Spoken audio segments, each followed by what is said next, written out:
કાગડો ઈર્ષાળુ છે, અદેખો છે, એની વાણી કોઈને બોલવી જ નથી ગમતી, એને સાંભળવી નથી ગમતી, પણ છતાંય કાગડાને તમે પિતૃ આપણે શું કામ માનીએ છીએ?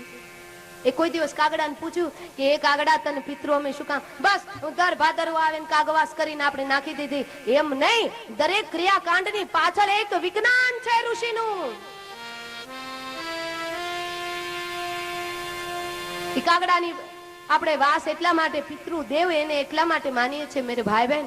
કાગડો છે ને એ પોતાની કાગડી જે છે ને, કાગડી એ પોતાના બચ્ચાને નથી પાળતી, પણ કોયલના બચ્ચાને પાળીને એ મોટા કરે છે. આ જગતની અંદર પરપીડા સંપાપ નહીં અને પરોપકાર સમાન કોઈ ધર્મ નહીં. ભગવાન શ્રી કૃષ્ણએ પણ કહ્યું, રામચરિત માનસની અંદર રામજીએ પણ કહ્યું, દેવી ભાગવતજીની અંદરમાં જગદંબાએ પણ કહ્યું કે જે પરોપકાર કરશે એ જગતની